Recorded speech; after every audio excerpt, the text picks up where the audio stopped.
ఇలా సనాతన గోస్వామి ప్రభుపాదుల వారిచే రచించబడినటువంటి బృహత్ భాగవతామృతం నుంచి చర్చించే ప్రయత్నం చేస్తున్నాం. నిన్నటి రోజు మనము దీంట్లో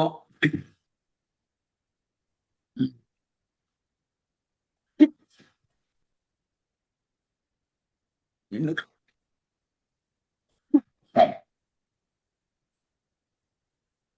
నిన్న రోజు మనము నారదుడు పాండవులను స్తుతించడము, పాండవులందరూ కూడాను ముందుగా ధర్మరాజు, దాని తర్వాత భీముడు, అర్జునుడు, నకుల సహదేవులు నారదుని యొక్క అభివర్ణాన్ని ఖండించడము విన్నాం. కృష్ణుడు తమ మీద కృప చూపించిన మాట వాస్తవమే అయినప్పటికీ అది ప్రత్యేకమైన కృపగా మేము పరిగణించడం లేదు అని వాళ్ళంతా కూడాను తెలియజెప్పారు. అలాగే కుంతీదేవి కూడాను కుంతీదేవి, దానికన్నా ముందు ద్రౌపదీదేవి అందరూ కూడాను శ్రీకృష్ణుని కృపని అంగీకరించినా అది ప్రత్యేకమైనటువంటి కృప అని అంగీకరించలేదు. నా కుంతీదేవి చివరిగా తన మనోభీష్టాన్ని వ్యక్తం చేసిన తర్వాత శ్రీకృష్ణుని గురించి మేము అనుక్షణం కూడా ఆవేదనతో ఎదురు చూస్తున్నాం, విరహభావాన్ని అనుభవిస్తున్నామని తెలియజేస్తూ చివరికి నేను మళ్ళీ ఆయన వెనక్కి వస్తారు, ద్వారకను వదిలి మళ్ళీ మా సందర్శనకు వస్తారు అనే నమ్మకాన్ని కూడా నేను వదిలేసుకున్నాను. ఇప్పుడు నా మృత్యువే ఆయన నాకు ఇచ్చేటువంటి గొప్ప కృప అని నేను భావిస్తున్నాను అని కుంతిమాత అభివర్ణిస్తుంది. అంటూ ఏమని చెప్తుంది, నా చిట్ట చివరి ఆకాంక్ష ఏమిటి అంటే, అనేక రకమైన ఆకాంక్షల్ని కలిగి ఉన్నాను, కృష్ణుడికి సంబంధించి నమ్మకాల్ని పెంచుకున్నాను. దాంట్లో చిట్ట చివరి నమ్మకం ఏంటంటే, కృష్ణుడు తన మిత్రులు మరియు బంధువుల ఎడ అత్యంత కృపని కలిగి ఉంటాడని.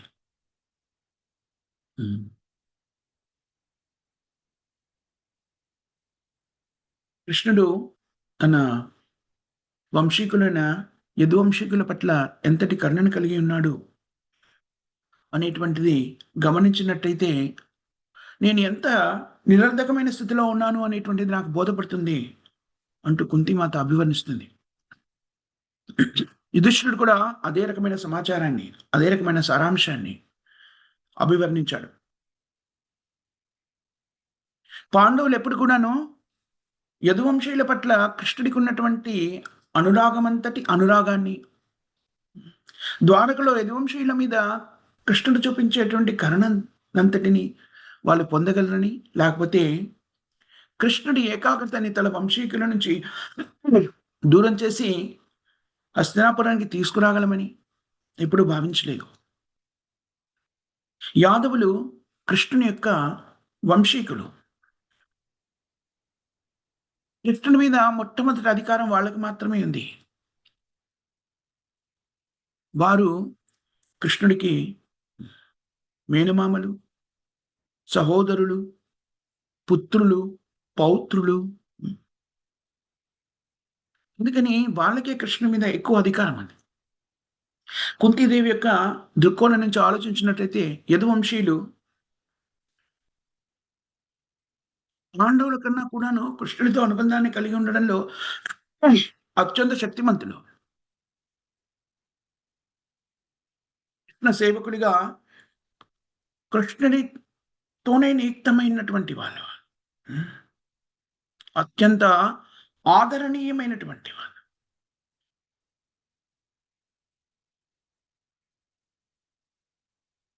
అందుకని నువ్వు వెళ్ళి దివ్యులైనటువంటి యాదవులని కలువు. భగవంతుడైన కృష్ణునికి అత్యంత ప్రియులైనటువంటి పార్షదులు.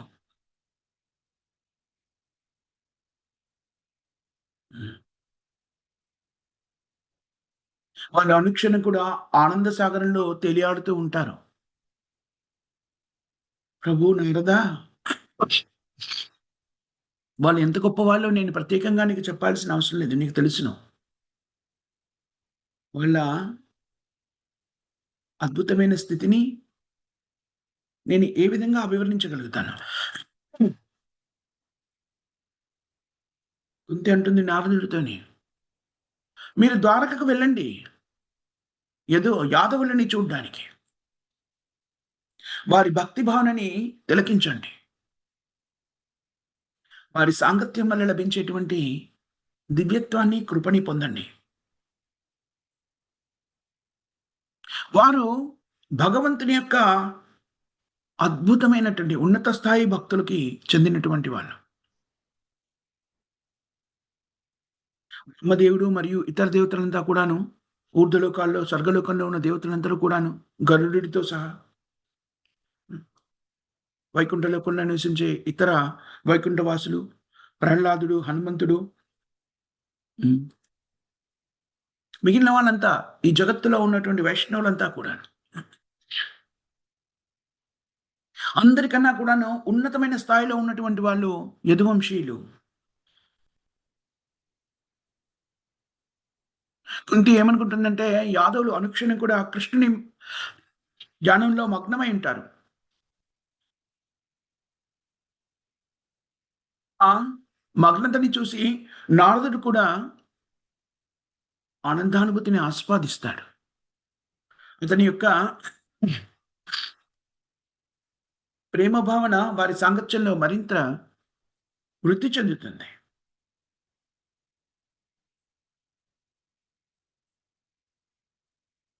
కుంతితో పాటు మరియు పాండవులతో పాటు ఇక్కడ ఉంటే ఈ నారదుడిని మరింత వేదనాస్థితికి దిగజార్చడమే తప్ప ఇంకేం లేదు అని కుంతిదేవి భావిస్తుంది.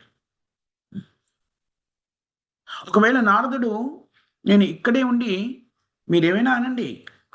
మీ దగ్గర నేను అత్యంత ఆనందాన్ని, సంతృప్తిని హ్మ్. పొందుతున్నాను. మీరు మీ పుత్రుల ద్వారా యాదవులకు సంబంధించినటువంటి కీర్తనలు వినడం ద్వారా నేను సంతృప్తిని చెందుతున్నాను అని అంటే, అలా అనకుండా ఉండడం కోసమని కుంతీదేవి గుర్తు చేస్తుంది. హ్మ్. ద్వారకావాసులు ఎవరైతే ఉన్నారో పాండవుల కన్నా ఉన్నత స్థాయిలో ఉన్నటువంటి వాళ్ళు. అందుకని నిజమైన ఆనందాన్ని నువ్వు పొందాలి అంటే మా దగ్గర ఉండడం కన్నా కూడాను మీరు ద్వారకావాసులని ఆశ్రయించండి. నారదుడు ఇంతకుముందే అనేక పర్యాయాలు ద్వారకని సందర్శించారు. నిజానికి ద్వారకకి సంబంధించిన వివరాల్ని కుంతీదేవి నారదుడికి తెలియని విషయాలు ఏం చెప్పలేదు. నారదుడికి అన్నీ తెలుసును. అందుకని ఆయన ద్వారకకు వెళ్లి కృష్ణుడి యొక్క పరిపూర్ణమైన కృపని ఆస్వాదించవచ్చును అని అభివర్ణిస్తుంది. హ్మ్. ఈ సంభాషణని పరీక్షిత్ మహారాజు తన తల్లికి అభివర్ణిస్తున్నాడు. అమ్మా హ్మ్. అత్యంత ఉన్నత స్థాయిలో ఉన్నటువంటి నారదుడు వెంటనే ద్వారకకి బయలుదేరాడు. హ్మ్. ద్వారకలోని అంతర్భాగంలోని నగరంలోని అంతర్భాగంలోకి ప్రవేశించాడు. అనేక పర్యాయాలు సాష్టాంగ ప్రణామాలు చేశాడు. దూరం నుంచే యదువంశంలో మహోన్నతులందరినీ తిలకించాడు. సుభద్రాదేవి శ్రీకృష్ణుని యొక్క సోదరి. యదువంశీయుల యొక్క ఆరాధ్యదైమైన శ్రీకృష్ణుని సోదరి సుభద్రామాత. ఉత్తర హ్మ్. హ్మ్. సుభద్రాపుత్రుడైనటువంటి అభిమన్యుని భార్య. ఆమె పరీక్షిత్ మహారాజుకు జన్మనిచ్చింది. హ్మ్. పాండవులు అభివర్ణించినట్టుగా యదువంశీయులు అదృష్టవంతులైతే, పరీక్షిత్ తండ్రి అయినటువంటి ఉత్తర వారి ఆనందంలో భాగీదారిని. హ్మ్. ఆ కుటుంబానికి చెందిందే కాబట్టి ఆ ఆనందంలో భాగస్థురాలవుతుంది. హ్మ్. అని అభివర్ణించాడు.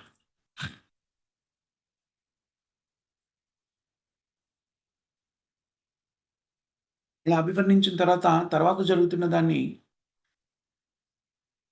వ్యక్తీకృతం చేస్తున్నాడు. నారదుడు ద్వారకా నగరంలోకి ప్రవేశించగానే ఏం చూసాడు? యదునాయకులను చూశాడు. యదువంశ నాయకులను. వాళ్ళంతా కూడాను సుధర్మ మందిరంలో, సమావేశ మందిరంలో ఆసీనులైనారు. వారి ప్రాముఖ్యతని బట్టి రకరకాలైనటువంటి ఆభరణాలు ధరించి, అద్భుతమైన తమ శరీరాన్ని అలంకరించుకొని, హ్మ్. పారిజాత పుష్పాలతో చేయబడినటువంటి పూలమాలతో సజ్జితులై సుధర్మ ఆశ్రమంలో ఆసీనులైనారు. యాదవుల యొక్క విశిష్టతని ఇక్కడ అభివర్ణించడం జరుగుతుంది. యదువంశీయులు, యదు ప పరిపాలకులు అందరూ కూడాను, నాయకులంతా కూడాను సుధర్మ సమావేశ మందిరంలో ఆసీనులైనారు. అది నిజానికి ఇంద్రుడికి చెందినటువంటి సమావేశ మందిరం. హ్మ్. దాన్ని యదువంశీయులకి అందించడం జరిగింది. యాదవుల యొక్క పర్యవేక్షణలో సుధర్మ సమావేశ మందిరానికి మరింత కీర్తి లభించింది. స్వర్గలోకంలో ఉన్నప్పటికన్నా కూడాను సుధర్మ సమావేశ మందిరానికి యాదవుల సమక్షంలో ఉంటే ఎక్కువ కీర్తి లభించింది. దానిలో అన్ని రకాలైనటువంటి సకల ఐశ్వర్యాలు, అన్ని రకాల విభూతులు కల్పించబడ్డాయి. లక్ష్మీదేవి యొక్క ప్రత్యేకమైన కృప, అదృష్ట దేవత కృప ఆ భవనం మీద పరచబడింది. ఇలాంటి ఈర్ష్యాద్వేషాలు లేకుండా, చిన్న చిన్న తగాదాలు, ఒకరి మీద ఒకరికి ద్వేషము లేకుండా యదువంశీయులంతా కూడాను చాలా ఆనందకరంగా వారి వయసుతో పెద్దవాళ్ళు ఉన్నత స్థానంలో, తర్వాతి స్థానంలో తర్వాతి వాళ్ళు, తర్వాతి స్థానంలో తర్వాతి వాళ్ళు, అలా క్రమ పద్ధతిలో ఆసీనులైనారు. వాళ్ళంతా కూడా అత్యంత ధనికులు, శక్తిమంతులు. వాళ్ళకి భౌతికమైనటువంటి ఏ వస్తువుల మీద ఏ ఆకాంక్షలు, భౌతిక ఆకాంక్షలు లేనటువంటి వాళ్ళు. వీళ్ళ అద్భుతమైనటువంటి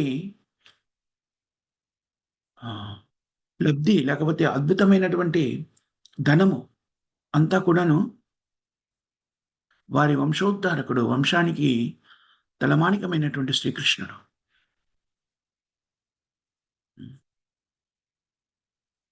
వాళ్ళు ఈ విభూతులన్నీ కూడాను, ధనాన్ని, ఇతర సౌకర్యవంతమైనటువంటి విభూతులన్నీ కూడాను కృష్ణుడి సేవ కోసమే స్వీకరించాడు.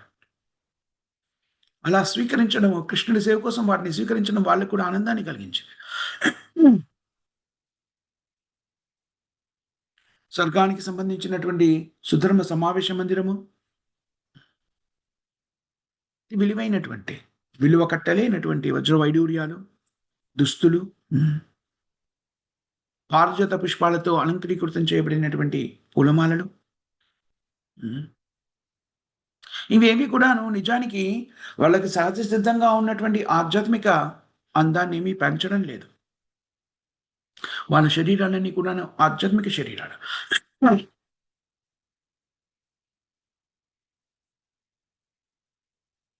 అన్నీ కూడాను దేనితో ప్రకాశితమవుతున్నాయి? వారికి భగవంతుడైన కృష్ణుని మీద ఉన్నటువంటి అపారమైనటువంటి ప్రేమ, ఒకరి మీద ఒకరికి ఉన్నటువంటి అనురాగము అనేటువంటి తేజంతో వర్ధిల్లుతుంది.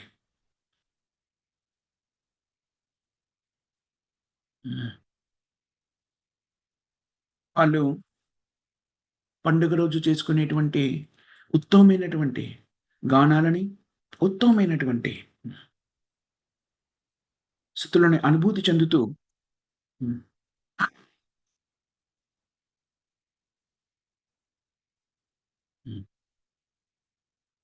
అద్భుతమైనటువంటి ఆహ్, భావోద్వేగాలతోని కీర్తనలు మరియు స్తుతులను గావిస్తూ ఉన్నారు.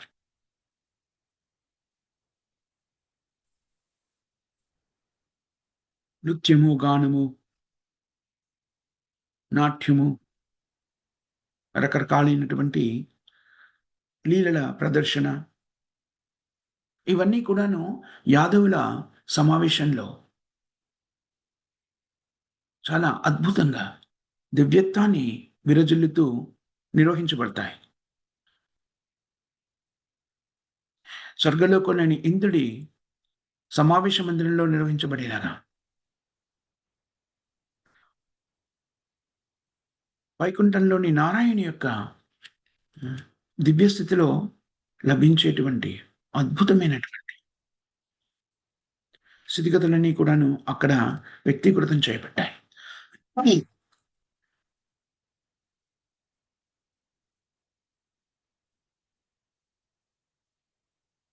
భౌతిక జగత్తులోని పరిపూర్ణత్వంతా కూడాను హ్మ్, అక్కడ ప్రజ్వరిల్లుతుంది.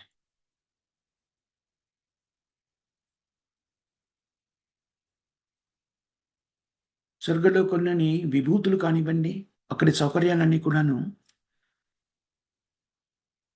యదువంశీయుల యొక్క సేవకులుగా అక్కడ నియుక్తమైనారు. యాదవులు వారిలో వారు రకరకాల చరోక్తులని విసురుకుంటూ ఆనందంగా నవ్వుకుంటున్నారు. చాలా తెలివితేటలతో కూడుకున్నటువంటి రకరకాల సంభాషణలని, మాధుర్యమైనటువంటి చలోక్తులతో వాళ్ళు ఆనందంగా ఉన్నారు. వారి శరీరంలోంచి ప్రకటితమవుతున్నటువంటి తేజస్సుము సూర్యతేజం కన్నా గొప్పగా వెలుగొందుతుంది.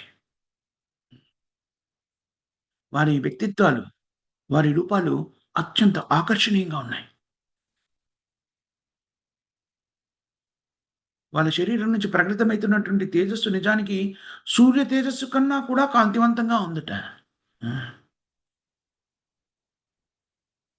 కానీ ఎలా ఉంది? సూర్యుడి యొక్క వేడి మన కళ్ళలోకి చొరబడిందనుకోండి, వెంటనే అది ఇబ్బంది కలిగిస్తుంది కదా! డైరెక్ట్‌గా సూర్యుడిని చూడలేకపోతాం. కానీ వీరి శరీరాల్లోంచి వస్తున్నటువంటి తేజస్సు తేజోవంతంగా ఉంది కానీ కళ్ళకి ఆహ్లాదాన్ని కలిగిస్తుంది. వారి ఆహ్లాదకరమైనటువంటి శుభకరమైనటువంటి ప్రవర్తన ఆనందదాయకంగా ఉంది. ఇది యదువంశీయులకు సంబంధించినటువంటి వివరణ ఇక్కడ మనకి అభివర్ణించడం జరుగుతుంది. హ్మ్. రకరకాలైనటువంటి ఆభరణాలు, ఆ ఆభరణాలతో యదువంశీయులంతా కూడాను అలంకరించబడి ఉన్నారు.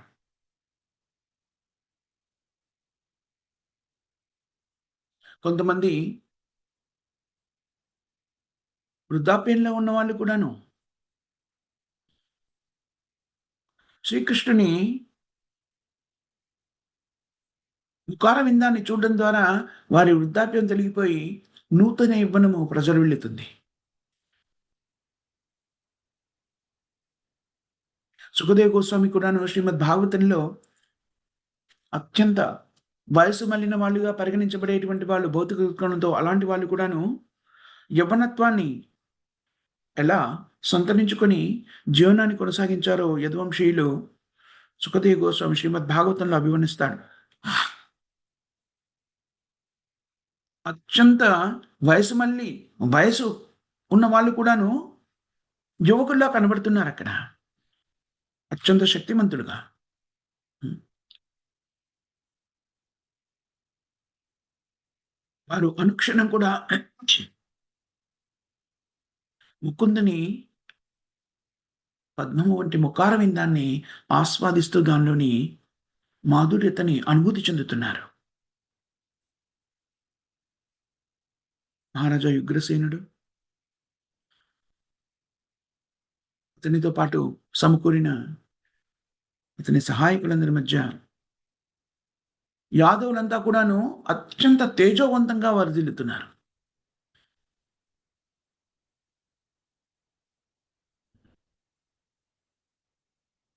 ఉత్సాహంగా, భక్తి భావనతో కూడిన ఉత్సాహంతోని శ్రీకృష్ణుడు సమావేశ మందిరానికి రావడాన్ని గురించి వాళ్ళు ఆత్రుతగా ఎదురు చూస్తున్నాడు.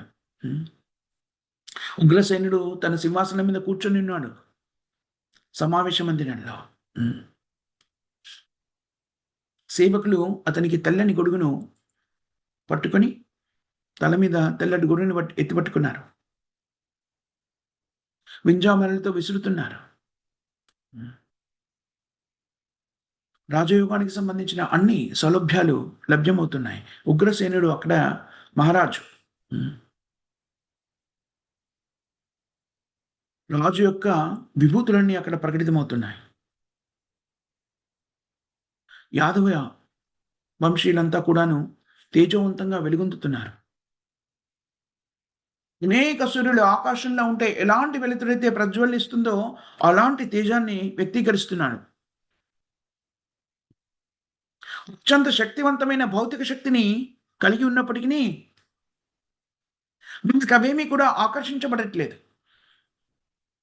కేవలం కృష్ణుణ్ణి సందర్శించడము, అతనితో ఉండడం మాత్రమే వాళ్ళకి ఆకర్షణీయమైనదిగా కనిపిస్తుంది. ప్రతిరోజు కూడాను వాళ్ళతో సమావేశ మందిరంలో ఏకీకృతం అవుతూ ఉంటాడు.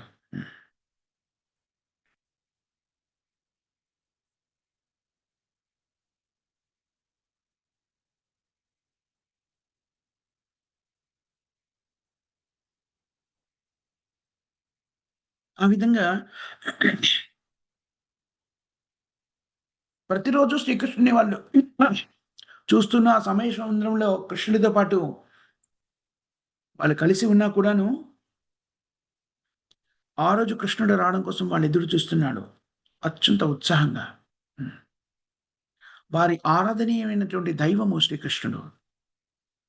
కేవలం కృష్ణుడిని మాత్రమే ఆరాధించడంలో నిమగ్నమైనటువంటి వాళ్ళు. వాళ్ళకి ఇంకేమీ అక్కర్లేదు. భౌతికము, ఆధ్యాత్మికము, ఇతర కార్యక్రమాలేవి కూడా కాదు. కేవలం కృష్ణుడి సేవ మాత్రమే వాళ్ళకి కావాల్సింది. హ్మ్. లెక్కలేనంత మంది యాదవులంతా కూడాను కృష్ణుడి కోసం ఎదురు చూస్తూ, కృష్ణుడి ధ్యానంలో నిమగ్నమై కృష్ణుడి గురించి మాట్లాడుకుంటూ ఉన్నారు. వారి మనస్సులు, కనులు హ్మ్. ఉత్సాహంతోని కృష్ణుడు ఎక్కడి నుంచైతే వస్తూ ఉంటాడో, ఆ వచ్చే మార్గము వైపు వాళ్ళ దృష్టిని కేంద్రీకరించి కృష్ణుడి గురించే ఆలోచిస్తున్నారు. కృష్ణుడు అంతర్మందిరం నుంచి ఈ సమావేశ మందిరానికి రాబోతున్నాడు. హ్మ్.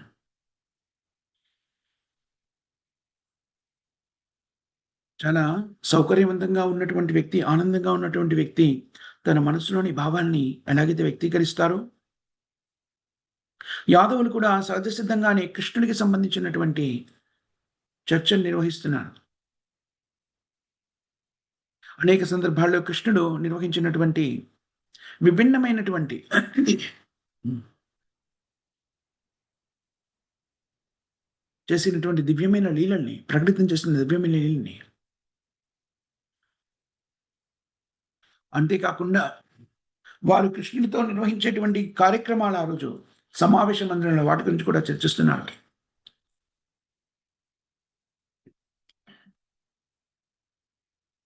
యాదవులకి కృష్ణుడితో సంబంధం లేనటువంటి వస్తువులు కానీ, సమాచారం కానీ, సంభాషణ కానీ ఆసక్తి కలిగించదు.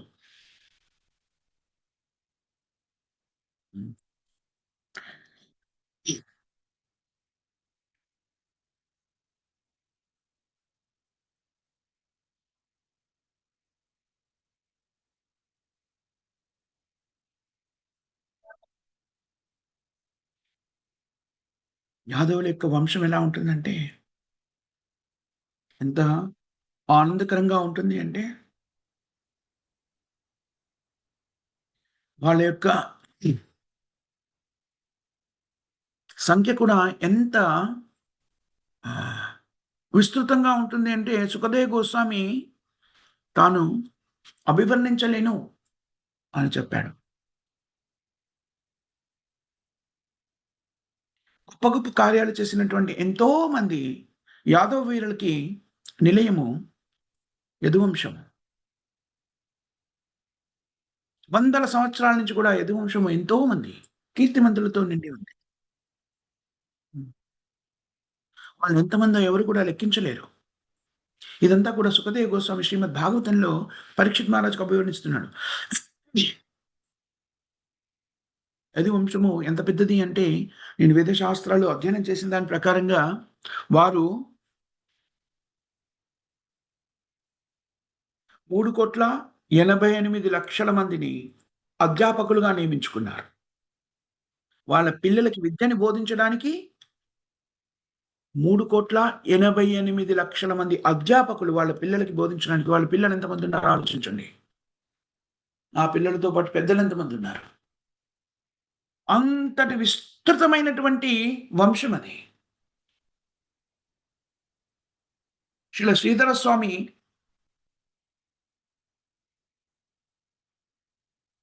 సుఖదేవ గోస్వామితో అభివర్ణించబడినటువంటి ఈ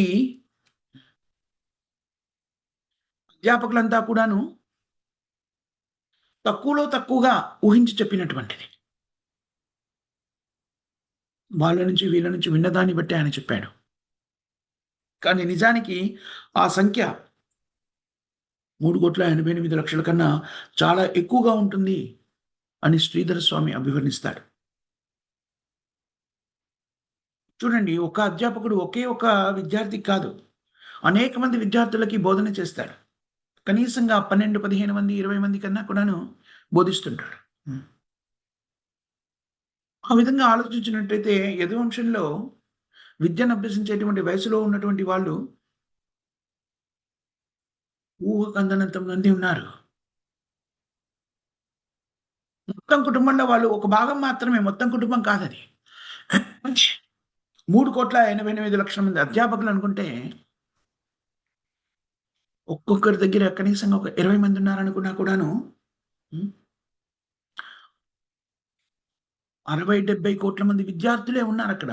అదంతా కూడా యదువంశం. 60, 70 కోట్లు.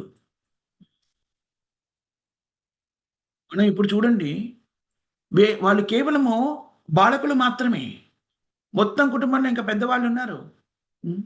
పరిపాలకులున్నారు. రకరకాల కార్యాలు చేసేవాళ్ళున్నారు.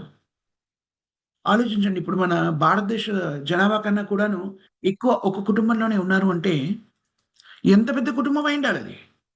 భారతదేశ జనాభా అంతా కూడాను ఒకే ఒక కుటుంబం, కృష్ణుడి కుటుంబం. యాదవ్ కుటుంబం. అంత విస్తృతమైన కుటుంబం. ఆ కుటుంబానికి కావాల్సిన విలాసవంతమైనటువంటి స్థితిగతులన్నీ కూడాను కృష్ణుడు పొందుపరిచాడు. వాళ్ళకి కూడా ఈ విలాసవంతమైనటువంటివి కూడా ఆకర్షణీయం కాదు. వాళ్ళంతా కూడాను అనుక్షణం కూడా కృష్ణుని సేవలో నియుక్తమయ్యేటువంటి ఆసక్తితో ఉంటారు. ఆలోచించండి కృష్ణుని యొక్క కీర్తి. నారదుడు అక్కడికొచ్చాడు అని తెలుసుకోగానే యాదవులంతా కూడాను పరిగెత్తుకుంటూ వచ్చాడు. వాళ్ళు ఆనందంగా ఆయన దగ్గరికెళ్ళి ఆయన్ని ఎత్తుకొని పైకెత్తారు. వాళ్ళ చేతులతో పట్టుకొని పైకెత్తారు. సాదరంగా ఆయన చేతులు పట్టుకొని సమావేశ మందిరానికి తీసుకెళ్లారు. ఇలా విశాలమైనటువంటి స్వర్గలోకంలో మాత్రమే ఉండేటువంటి చాలా విస్తృతమైనటువంటి ఒక ఆసనాన్ని ఆయనకి సమకూర్చారు. కానీ నారదుడు దాని మీద కూర్చోవడానికి నిరాకరించాడు. నారదుడు దాని మీద కూర్చోవడానికి సంశయించడంతోని ఆయనకు అనువైనటువంటి మరొక ప్రదేశాన్ని నేల మీద సమకూర్చారు. అలా నారదుడు కూర్చోగానే నారదుని చుట్టూ కూడా గుమిగూడి వాళ్ళు కూడా కూర్చున్నాడు.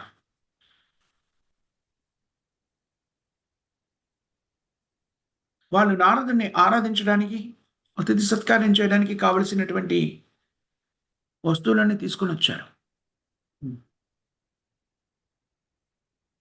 నారదుడు దేవర్షి, దేవతల్లో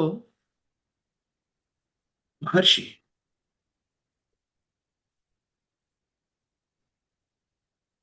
ఆయన వీరి ఆదరణని చూసి వినమ్రతతోని చేతులు జోడించి తల వంచాడు.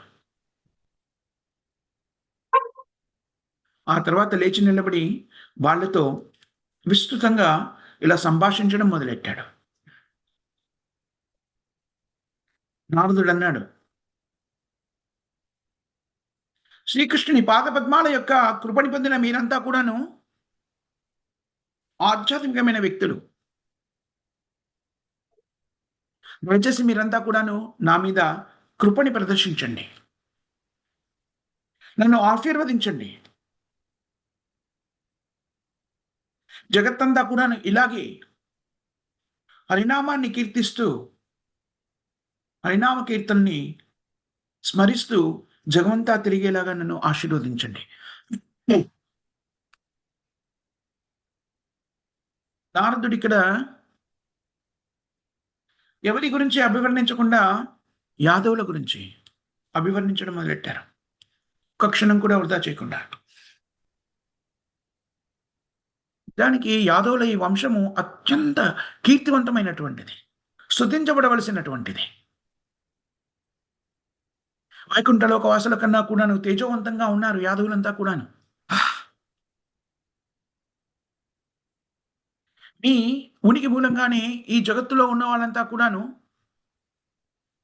వైకుంఠలోక వాసుల కన్నా ఉన్నత స్థితిని, కీర్తిని అనుభూతి చెందుతున్నారు. వైకుంఠ లోకంలో దేవాది దేవుడైన కృష్ణుడికి ఎంతో మంది తేజోవంతమైన సేవకులు ఉన్నారు. వారి గుణగణాలు కానివ్వండి, కీర్తి కానివ్వండి,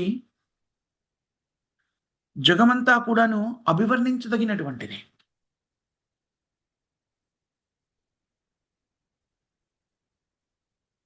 ద్వారకా నగరంలో ఉన్నటువంటి భూలోక వాసులు వాళ్ళు ఎంత ఉన్నత స్థాయిలో ఉన్నారంటే, వైకుంఠ లోకంలో ఉన్న వాళ్ళకన్నా కూడాను, గరుడుడి కన్నా కూడాను, వైకుంఠం నుండి దేవాది దేవుని పార్షదుల కన్నా కూడాను అత్యంత తేజోవంతంగా, విలాసవంతంగా ఉన్నారు.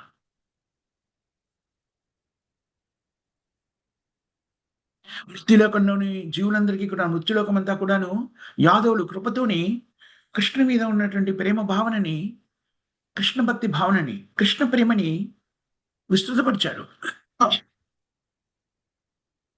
మృత్యులోకం అంతా కూడాను విశుద్ధమైన కృష్ణ ప్రేమని ప్రకటితం చేశారు. భూలోకంలో మనుషులు అల్పకాలం జీవిస్తారు.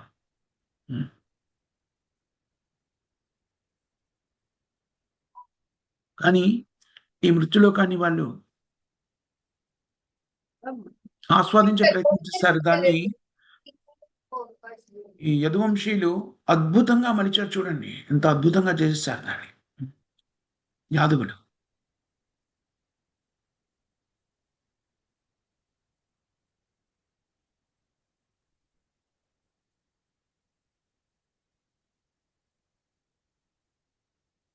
వైకుంఠంలో ఉన్నటువంటి వైకుంఠ వాసులు జగత్తంతా కూడా కీర్తించబడేటువంటి వాళ్ళు. కానీ ఇక్కడ ఉన్న యాదవులు వాళ్ళకన్నా కూడాను అద్భుతంగా కనబడుతున్నారు. మృత్యులోకమంతా కూడాను కృష్ణ ప్రేమకి సంబంధించినటువంటి కృష్ణ భక్తి భావాన్ని వ్యక్తీకృతం చేశారు. మృత్యులోకమంతా కూడా. విధంగా వాళ్ళు ఈ భౌతిక జగత్తుని అద్భుతంగా మార్చారు. వైకుంఠం కన్నా ఉన్నతంగా చేశారు.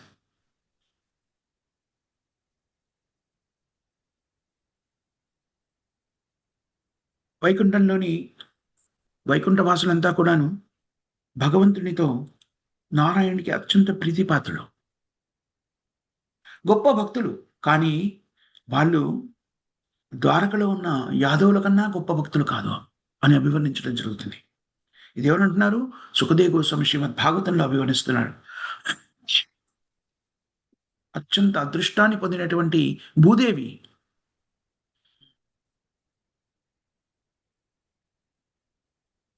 భూదేవిని అభివర్ణిస్తూ ఏమంటున్నాడు?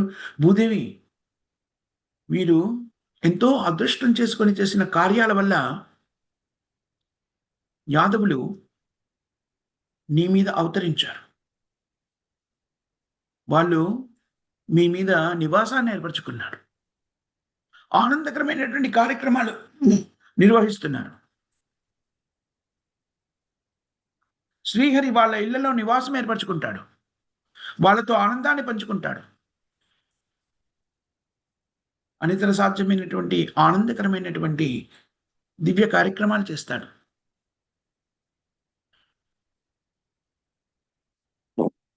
నారదుని యొక్క ఈ భావోద్వేగ పరిస్థితులు, ఉద్విగ్నత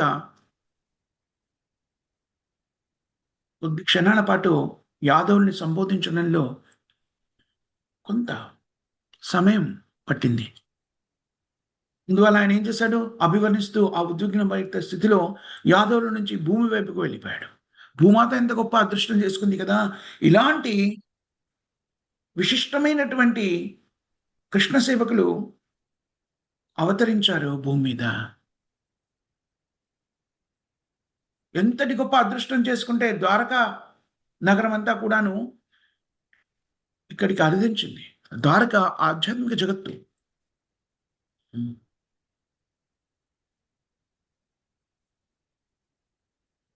వైకుంఠంలోని నారాయణ యొక్క దివ్యమైన లీలలకు సంబంధించిన పరిజ్ఞానాన్ని భూమాత తెలుసుకుంటుంది.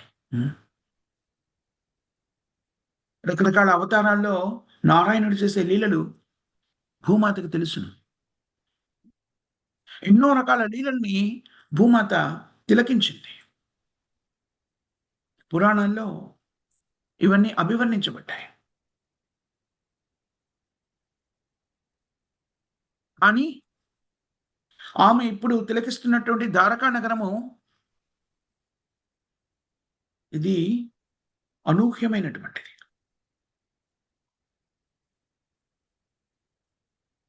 ఆధ్యాత్మిక మరియు భౌతిక జగత్తుల యొక్క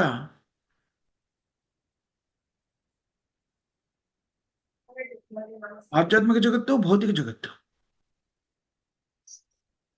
ఇదంతా కూడాను ఉన్నటువంటి ఆధ్యాత్మిక జగత్తులో, భౌతిక జగత్తులో ఉన్నటువంటి కృష్ణుని విశిష్టమైన భక్తులంతా కూడా అక్కడ ప్రకటితమై ఉన్నారు.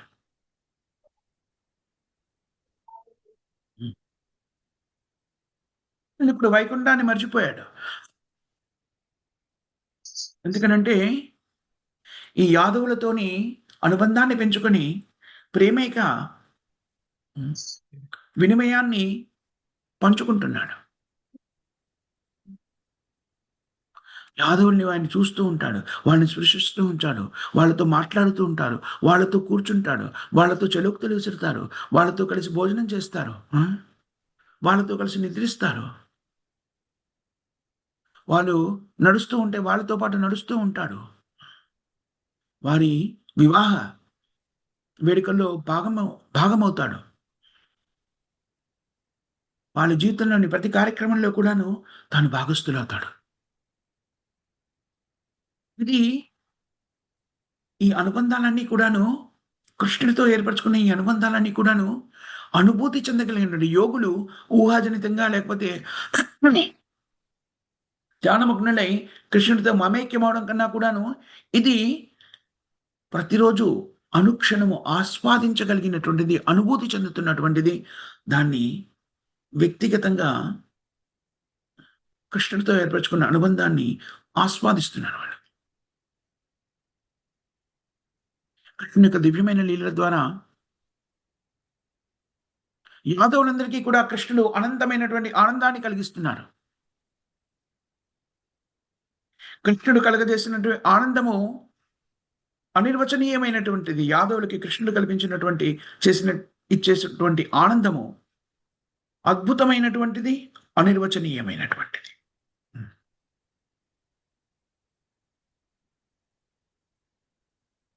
అందుకని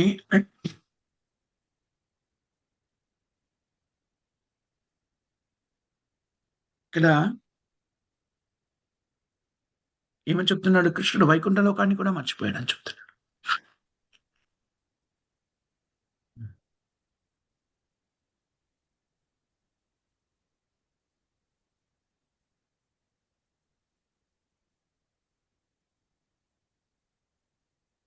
శ్రీకృష్ణుని యొక్కమైన దివ్యమైన లీలలు యదువంశీయులందరూ కూడా అత్యంత ఆనందాన్ని పంచుతుంది. అనిర్వచనీయమైన ఆనందం. వాళ్ళకి ఆ ఆనందం ముందు వాళ్ళకి స్వర్గానికి వెళ్ళాలనో, లేకపోతే ముక్తిని పొందాలనే ఆకాంక్ష, ఆలోచన కూడా రాదు. వారి ఆనందము కృష్ణుని ఎడ వారి భక్తిభావన మరింత పెంచుతుంది. కృష్ణుడు భౌతిక జగత్తులో ఈ భూలోకంలో ప్రకటితమవడము కేవలం తన ఆనందం కోసం కాదు. తన భక్తులని ఆనందపరచడం కోసమే కృష్ణుడు ప్రకటితమవుతాడు.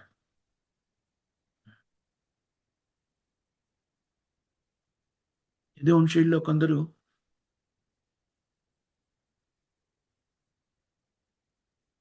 కొన్ని సందర్భాల్లో ఊర్ధ్వలోకాల్లోకి ప్రవేశించాలి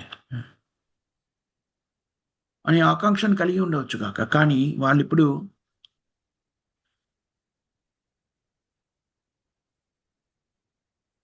ఊర్ధ్వలోకాల్లో ఎవరితోని వాళ్ళ ఆకాంక్షలు కూడా స్వర్గలోకాలకి వెళ్ళాలనే ఆకాంక్ష కాదు. ఊర్ధ్వలోకంలో కృష్ణుడి సాంగత్యాన్ని పొందాలి అనేటువంటి ఆకాంక్షని కలిగి ఉన్న వాళ్ళై ఉండవచ్చు.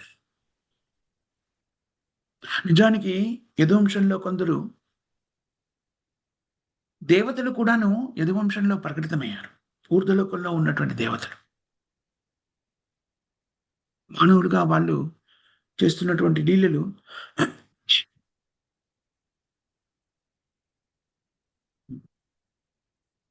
అద్భుతమైనటువంటివి.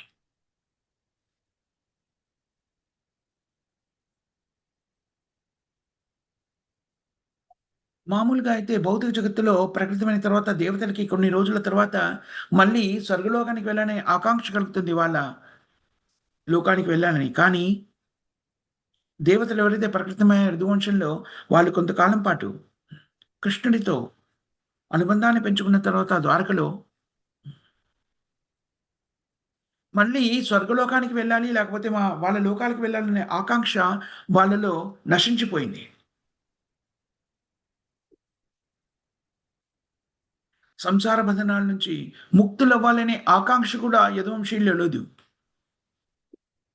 ఎందుకనంటే వాళ్ళు సంసార బంధనాల నుంచి ముక్తులైపోవాలి అంటే మళ్ళీ మళ్ళీ జన్మించే అవకాశం లభించకపోవచ్చు అని వాళ్ళు భావించారు. కృష్ణుడు ఎక్కడ ప్రకటితమైతే అక్కడ వారు మళ్ళీ మళ్ళీ ప్రకటితమవ్వాలని అభిలషిస్తున్నారు. యాదవుల యొక్క ధ్యానము కృష్ణుని మీద వాళ్ళకున్నటువంటి ధ్యానము ధారణ శక్తి కన్నా కూడాను, సమాధి స్థితి కన్నా కూడాను యోగుల యోగులు అభ్యసించే ధారణ, సమాధి ఈ స్థితుల కన్నా కూడాను అత్యంత శక్తివంతమైనది, దృఢత్వాన్ని సంతరించుకున్నది. నిరాకారవాదులు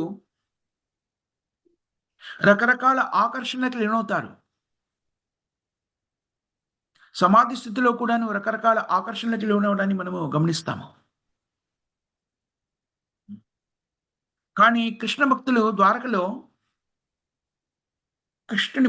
కృష్ణుడి మీద మనసుని లగ్నం చేసి నిరంతరము కృష్ణ ధ్యానంలో ఉన్నటువంటి వాళ్ళ ధ్యానాన్ని ఎవ్వరు కూడాను భంగపరచలేరు. ఏ క్షణంలో అయినా కూడా. ఏ వస్తువులు కానీ, వ్యక్తులు కానీ, పరిస్థితులు కానీ కృష్ణుని మీద మగ్నమయ్యే వాళ్ళ స్థితి నుంచి వాళ్ళని మరల్చలేరు. వారి ధ్యానమగ్నత ఏ పరిస్థితులు కూడాను కల్లోలపరచలేవు.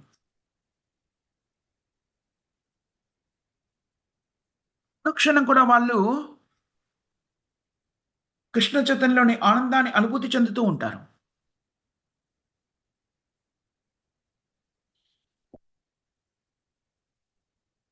పరిమితమైనటువంటి ఆధ్యాత్మిక పరిపూర్ణతని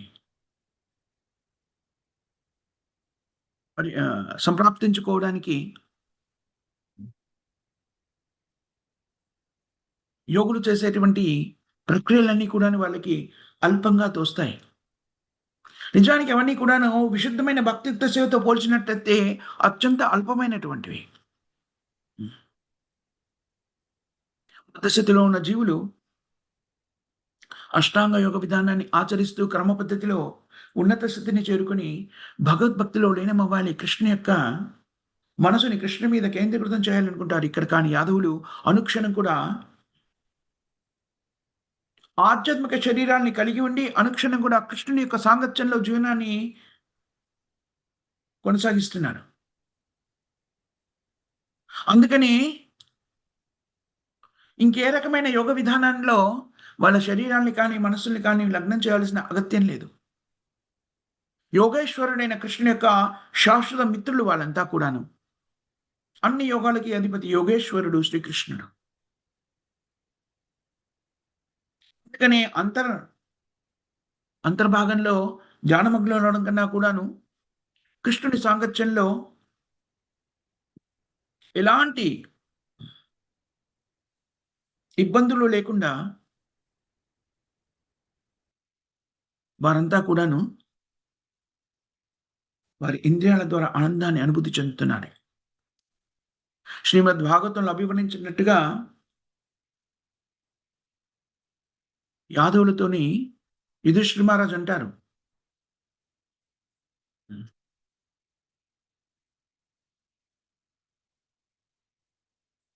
ఏమని అభివర్ణిస్తాడు? శ్రీకృష్ణుని పాదపద్మాలు కలిగిన చరణామృతం, శ్రీకృష్ణుడు పలికేటువంటి పదాలు, శ్రీకృష్ణుని పాదాలు కడిగినారు. పాదాలని తాకిన నీరు చరణామృతంగా మారుతుంది. అతని మాటలు వేదాలు. అతని కీర్తి వేదాల్లో ప్రతిఫలిస్తుంది.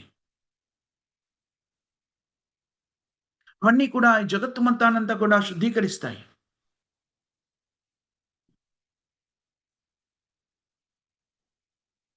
జగత్తు యొక్క ఈ భూగోళం యొక్క అదృష్టము కాలక్రమంలో సమసిపోవచ్చు.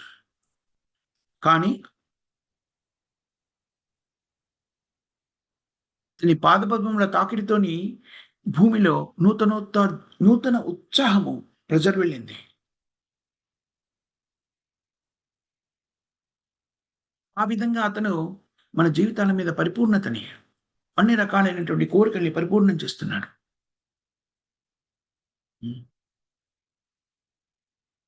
దేవాది దేవుడైన శ్రీకృష్ణువు, శ్రీ మహావిష్ణువు తన ఆకర్షణ ద్వారా స్వర్గలోకానికి వెళ్ళాలనే ఆకాంక్ష కానివ్వండి, ముక్తిని పొందాలనేటువంటి అభిమతం కానివ్వండి, కలుగకుండా చేస్తాడు. అలాంటి దేవాది దేవుడు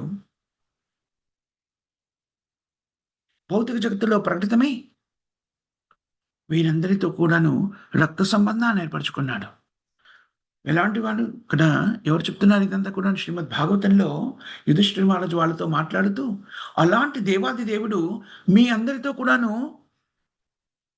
రక్త సంబంధాన్ని ఏర్పరచుకున్నాడు.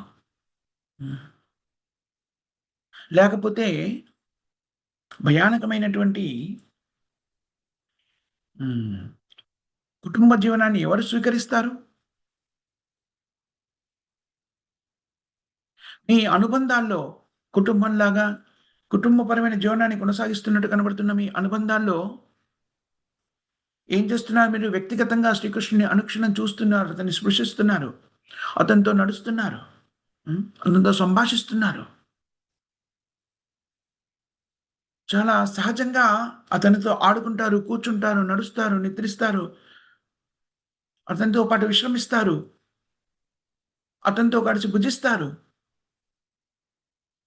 ఈ విధంగా యుధిష్ఠిర మహారాజు ద్వారకావాసుల యొక్క కీర్తిని స్తుతిస్తారు శ్రీమద్ భాగవతంలో.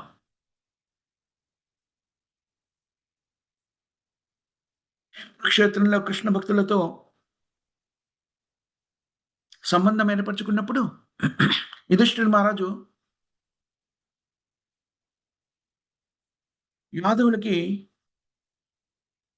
యాదవులందరినీ కూడా అభినందిస్తున్నాడు.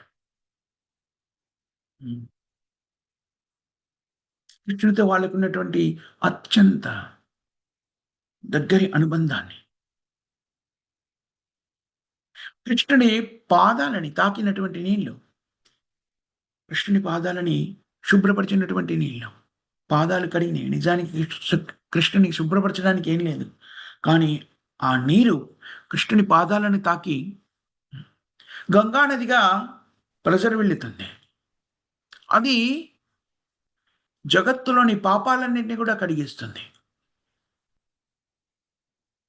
శ్రీకృష్ణుని పలుకులు, సూత్రాలు సూచనలన్నీ కూడాను వేదమంత్రాలుగా ప్రకటితమవుతాయి. ఇవి మానవ సమాజం మొత్తానికి కూడాను ఆధ్యాత్మిక జీవనానికి కావలసినటువంటి సూచనలు అందిస్తాయి. బ్రహ్మపూరిత స్థితి నుంచి బయటపడడానికి కావలసిన పరిజ్ఞానాన్ని అందిస్తాయి.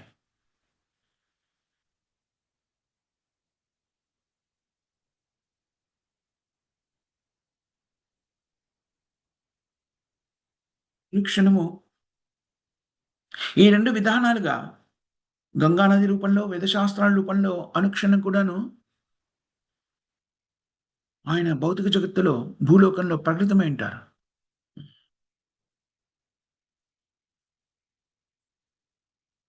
అందువల్లనే అవి 2 భూమి మీద ప్రకటితమై ఉంటాయి కాబట్టి, భూదేవి రకరకాలైన పాపభూయిష్టమైన కర్మలు చేసే వ్యక్తుల్ని భరించగలుగుతుంది. హ్మ్. ఇవి 2 ఉన్నాయి కాబట్టినే భూదేవి తాను భరించే దానికన్నా కూడాను ఎక్కువ పాపాన్ని సంగ్రహించగలుగుతుంది.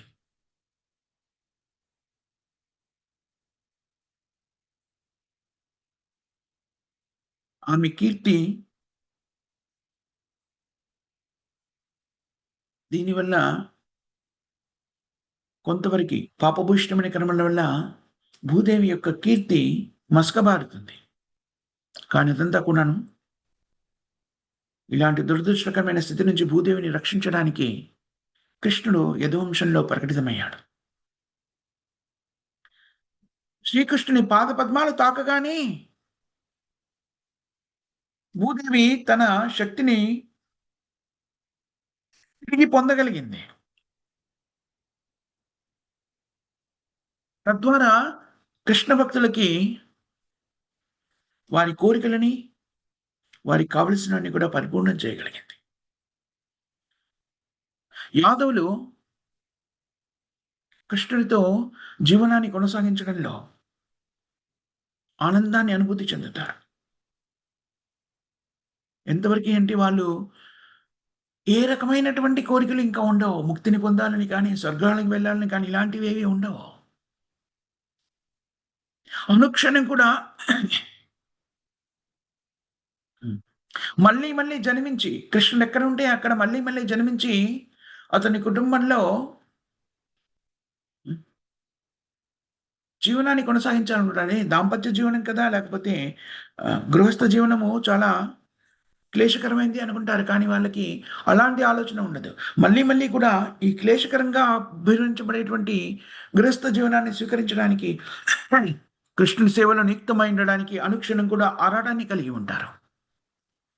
చూడండి, భుజిస్తున్నా, నిద్రిస్తున్నా, నడుస్తున్నా, మాట్లాడుతున్నా, స్నానమాచరిస్తున్నా, ఎలాంటి విభిన్నమైన కార్యక్రమాల్లో నిమగ్నమైన యాదవులు అనుక్షణం కూడా కృష్ణుని యొక్క అద్భుతమైన ప్రేమమయ భావనలో నియుక్తమైంటారు. ఆ క్షణంలో వాళ్ళు వాళ్ళ కుటుంబాలని, వాళ్ళు కలిగి ఉన్న వాటినన్నింటి కూడా మర్చిపోతారు. భగవత్ ప్రేమ అత్యంత నిగూఢమైనటువంటి సముద్రం.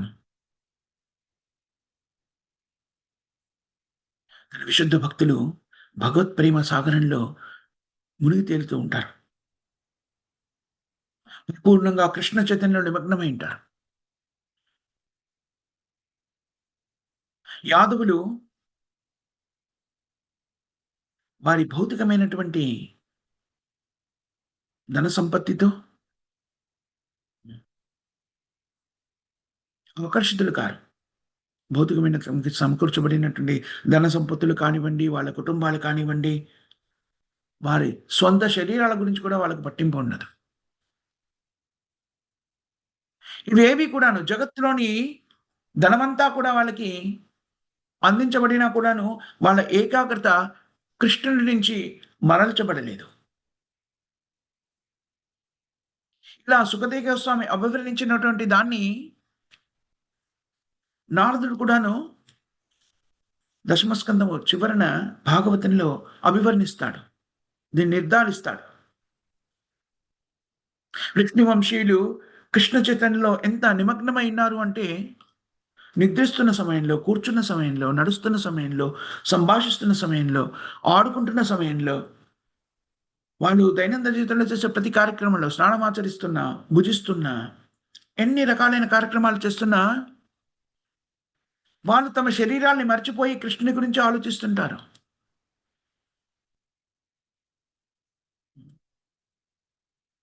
సత్యాదేవితో కృష్ణుడు, భార్య అయిన సత్యాదేవితో కృష్ణుడు ఒకసారి చెప్తాడు.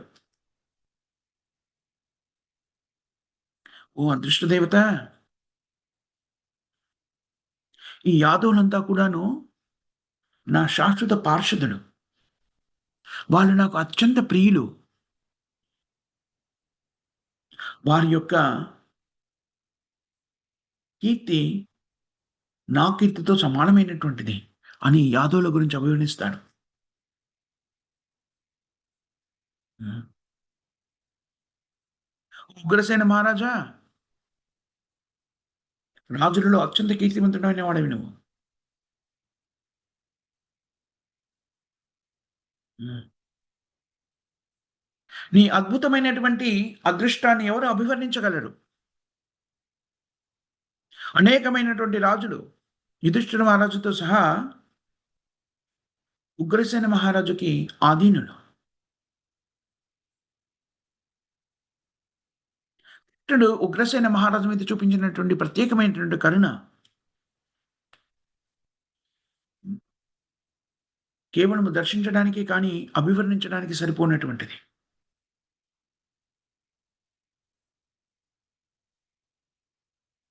చూడండి, అద్భుతమైన, అనంతమైనటువంటి, హ్మ్, విభిన్నమైనటువంటి పద్ధతుల్లో శ్రీహరి తన భక్తులకి ఆధీనుడై ఉంటాడు. కృష్ణుడి కృప అకారణమైనటువంటిది. అహైతుకమైన కృపను ప్రదర్శిస్తాడు.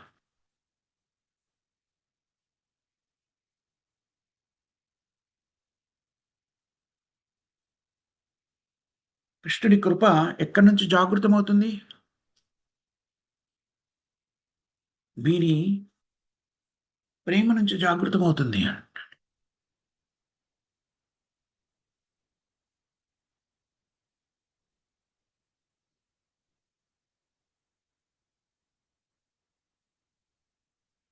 కృష్ణుని యొక్క జన్మస్థలము, కృష్ణుని చేసిన కార్యక్రమాలన్నీ కూడాను అత్యంత కీర్తివంతమైనటువంటి, స్తుతించదగినటువంటివి. ఎలాంటి తన ఆనందంతో అనుబంధం లేకుండా తన భక్తుల యొక్క ఆనందం గురించి ఆలోచించేటువంటి కృష్ణుని గురించి మనం చూసినట్టయితే ఆశ్చర్యాన్ని కలిగిస్తుంది. ముఖ్యంగా భక్తుల యొక్క కోరికకి అనుగుణంగా తన్ను తాను సమర్పించుకుంటాడే అది. యాదవరాజులారా, ఓ యాదవరాజా, ఇక్కడ మళ్ళీ నారదుడు ఉగ్రసేనుని సంబోధిస్తున్నాడు. మీరు సింహాసనం మీద, మీ గొప్ప సింహాసనం మీద ఆసీనులై ఉన్నారు. ఆ సింహాసనం పక్కనే దేవాది దేవుడైన హరి, శ్రీహరి సేవకుడిగా నిలబడి ఉంటాడు.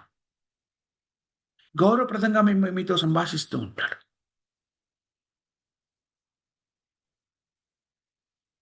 ఏమంటాడు? మీ దగ్గర నిలబడి చేతులు జోడించి, ప్రభూ, నా ఈ సూచనను స్వీకరించండి. నన్ను ఆదేశించండి.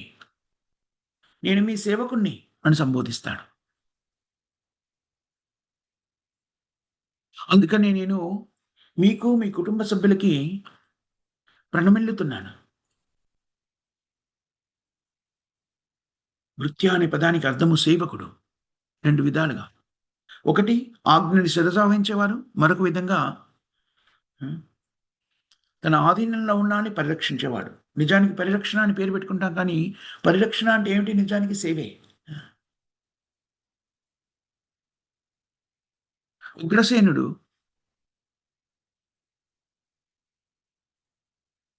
ముత్తాత కృష్ణుడికి. ఆయన విషయంలో కృష్ణుడు రెండూ చేశాడు. సేవకుడిగా ఉన్నాడు. ఆజ్ఞను శిరసావహించడము, పరిరక్షించడం. ఒకానొక సందర్భంలో కృష్ణుడు చెప్తాడు,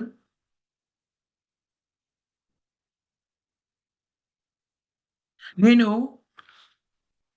మీ కుటుంబంలో మీ సేవకుడిగా మీ పరివారంలో ఉన్నాను కాబట్టి వ్యక్తిగతంగా దేవతలు మరియు ఉన్నత స్థానంలో ఉన్నటువంటి ఇతర వ్యక్తులంతా కూడాను తలదించుకొని మీకు వందనాలు సమర్పిస్తారు. అలాంటిది ఈ లోకంలో ఉన్నటువంటి సామాన్యమైన రాజుల గురించి చెప్పాల్సిన అవసరం లేదు. హ్మ్. ఉద్ధవుడు విదురుడితో కూడా ఈ విషయాన్ని అభివర్ణిస్తాడు. కృష్ణుడు ఉగ్రసేనుడి ముందు నిలబడి, ఉగ్రసేనుడు ఆసనం మీద, రాజాసనం మీద కూర్చొని ఉన్నాడు. అక్కడ కృష్ణుడు నిలబడి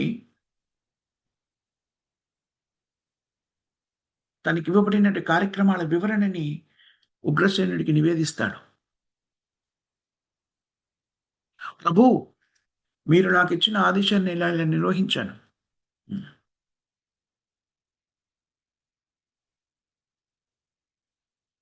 అని చెబుతూ ఉంటాడు.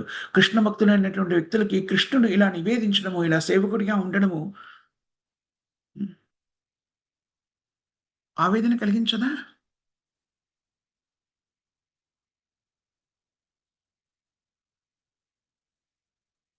ఆ విధంగా ఇవన్నీ కూడాను ఉటంకిస్తూ నారదుడు ఏమంటున్నాడు? తాను ఇంతవరకి కలిసిన వైష్ణవులందరిలో కూడాను ఉగ్రసేన అత్యుత్తమమైన వైష్ణవుడు. వినంబరపూర్వకంగా ఉగ్రసేనుడికి ప్రణమిల్లుతున్నాడు. ఉగ్రసేనుడికి మరియు ఉగ్రసేనుడితో సంబంధం ఉన్న వాళ్ళందరూ కూడా ప్రణమిల్లుతున్నాడు.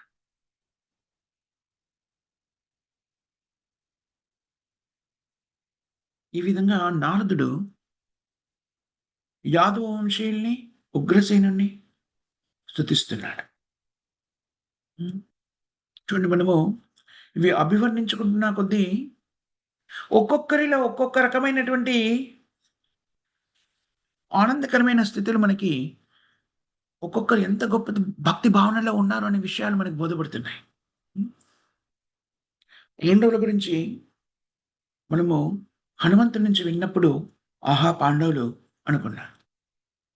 పాండవులని పాండవులు యదువంశీయుల గురించి అభివర్ణించినప్పుడు, ఆహా! యదువంశీయులు అనుకున్నాం.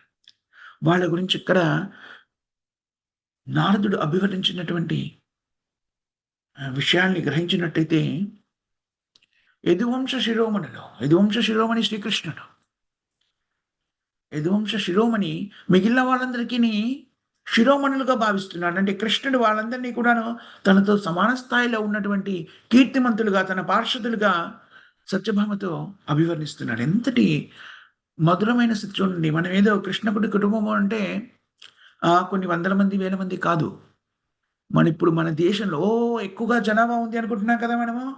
150 కోట్లండి. 150 కోట్లండి. అక్కడ కృష్ణుని పిల్లలకి విద్యను బోధించే వాళ్ళే కోట్ల మందున్నారు. కోట్ల మంది అధ్యాపకులు. ఒక్కొక్క దగ్గర 20 మంది ఉన్నా కూడాను ఎన్ని కోట్ల మంది బాలకులున్నారు విద్యను నేర్చుకునేవాళ్ళు చూడండి.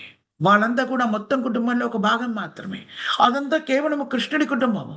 మళ్ళీ ద్వారికా నగరంలో ప్రజలంతా కూడా ఉన్నారు.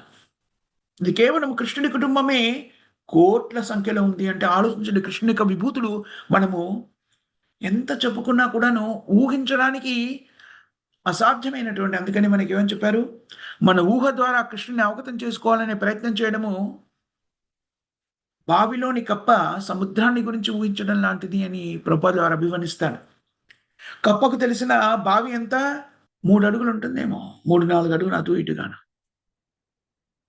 దాంతోనే సముద్రాన్ని పోలుస్తుంది ఏమని? ఓహ్!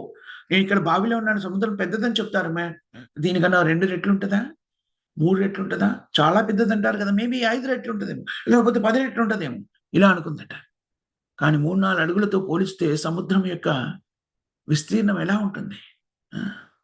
కానీ కప్ప బావిలో ఉన్న కప్ప దానికన్నా ఎక్కువ ఊహించలేదు. భౌతిక జగత్తులో కొట్టుమిట్టాడుతున్నటువంటి సాధారణమైన జీవి కృష్ణుడి యొక్క విభూతులని అంచనా వేయడం కూడా సాధ్యం కాదు. ఒకసారి ఊహించండి, కుటుంబము అంటే మనకి కలిగేటువంటి భావన నుంచి ఊహించినట్టయితే ఇక్కడ కృష్ణుని యదువంశం గురించి చెప్పబడింది. హ్మ్. ప్రపంచంలో అత్యంత జనాభా కలిగిన దేశం భారతదేశం. నేటికి దాదాపు 150 పైచిలుకు కోట్లు. 150 కోట్ల మంది కుటుంబ సభ్యులు కృష్ణుడికి. అంత కూడా కాదు, అది కొద్ది భాగం మాత్రమే. అంతంత పెద్ద కుటుంబము భూలోకంలో ఏర్పరిచారాయన. ఆ! ఊహించగలమా? మనం అనుకుంటున్నాం ఇంతకన్నా పెద్ద జనసాంద్రత ఇంతకుముందు లేదు అని. అది నిజం కాదండి. శ్రీకృష్ణుని యొక్క దివ్యత్వం ముందు మన ఊహ హ్మ్. సరిపోదు. అందుకని కృష్ణుడికి సంబంధించినటువంటి విషయాల్ని మనం అవగతం చేసుకోవాలంటే చేయవలసినటువంటి కార్యక్రమం ఏమిటి? మనము భగవంతుడైన కృష్ణుడిని శరణాగతి పొందాలి. భక్తియుక్త సేవలో నెలకొన్నప్పుడు మాత్రమే మనము కృష్ణుడి కృప ద్వారా కృష్ణుడికి సంబంధించిన పరిజ్ఞానాన్ని సంతరించుకోగలుగుతాము. లేకపోతే దాన్ని సంతరించుకోవడం సాధ్యమయ్యేటువంటి విషయం కాదు. అంతటి విశిష్టమైనటువంటి యదువంశాన్ని గురించి మనం ఇవాళ అధ్యయనం చేయడానికి అవకాశం లభించింది. హ్మ్. దాన్ని అవగతం చేసుకోవాలంటే మనం కూడాను ఏం చేయాలి? కృష్ణుడికి సంబంధించిన వివరణంతా కూడాను మనకి అవగాహన కావాలి అంటే భక్తియుక్త సేవలో నెలకొని ఉండాలి. నిర్దేశమైనటువంటి కృష్ణ చైతన్య జీవన విధానాన్ని మన జీవితంలోకి అన్వయించుకోవాలి. హరే కృష్ణ, హరే కృష్ణ, కృష్ణ కృష్ణ హరే హరే, హరే రామ, హరే రామ, రామ రామ హరే హరే. ఈ మహామంత్రాన్ని నిష్టగా జపించాలి.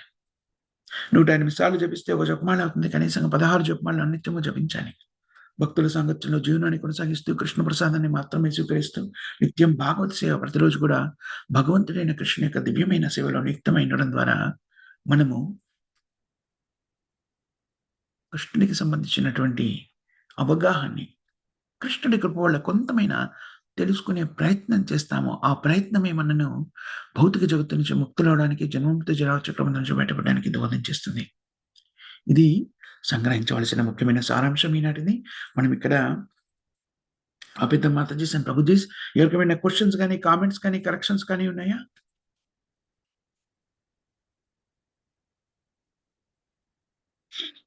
ఎవరికేమి క్వెషన్స్, కామెంట్స్ లేకపోతే మనం ఇక్కడ ముగిద్దాం. ఈరోజు కీర్తన ఆలపించవలసింది ఎవరమ్మా? హరే కృష్ణ ప్రభుజీ, ధన్యవాద ప్రణాం. హరే కృష్ణ మాత, ధన్యవాద ప్రణాం. ఆలపించున్నాం. సరే. శ్రీ శ్రీ గౌర నిత్యానందేయ శ్రీ లోచనదాస్ ఠాకూర్ రచించిన ధామలి నుండి. హరి బోల్. పరమ కరుణ పహదు ఈ జన నితాయ్ గౌర చంద్ర. పరమ కరుణ పహదు ఈ జన నితాయ్ గౌర చంద్ర.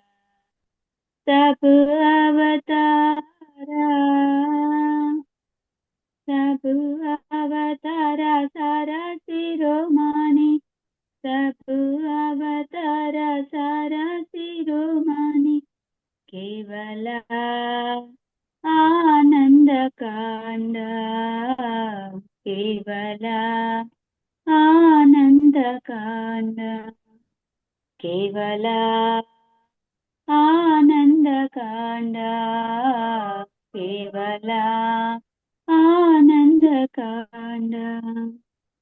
बजो बजो भाई चैतन्य निताय, बजो बजो भाई चैतन्य निताय. सुदृढ़ विश्वास कोटि, सुदृढ़ विश्वास कोटि. विषाय छाड़िया तेरा से माजिया, विषाय छाड़िया तेरा से माजिया. मुखे बोलो हरि हरि, बोलो हरि हरि, मुखे बोलो हरि हरि, बोलो हरि हरि। देखो रे भाई टिपवाने नाय, देखो रे भाई टिपवाने नाय, एमोना दोयाल दाता, एमोना दोयाल दाता। पासु पाखी जा रे, पासु पाखी जा रे, पाषाण विधारे, पासु पाखी जा रे, पाषाण विधारे। तुम्ही जरा गुणगाथा, तुम्ही जरा गुणगाथा, तुम्ही जरा गुणगाथा, तुम्ही जरा गुणगाथा। संसारे मातेया रोहिले पोडिया, संसारे मातेया रोहिले पोडिया, ते पादे नाही लोहाचा, ते पादे नाही लोहाचा। हा पाना करामा, हा पाना करामा बुंजाचे सामाना, हा पाना करामा बुंजाये सामाना। बाहुये लोचन दासा, बाहुये लोचन दासा, बाहुये लोचन दासा, बाहुये लोचन दासा। परम करुणा पाहदुई जना, निताय गौरचंद्र। परम करुणा पाहदुई जना, निताय गौरचंद्र। सब अवतारा, सब अवतारा सारा शिरोमणि, सब अवतारा सारा शिरोमणि, केवला आनंद कांड, आनंद कांड, केवला आनंद कांड, केवला आनंद कांड। हरे कृष्ण प्रभु శ్రీరామ। కృష్ణమాత దండత్ ప్రణాం. చాలా చక్కగా ఆలపించారు. ధన్యవాదాలు. జపయజ్ఞ కార్యక్రమం నిర్వర్తిస్తారా మాతాజీ మీరు? చేస్తా ప్రభు। ధన్యవాదాలు. 30 నిమిషాలు మాతాజీ. హరి బోల్ మాతాజీ. ఈ కార్యక్రమం నిర్వర్తించారు. హరి బోల్ మాతాజీ.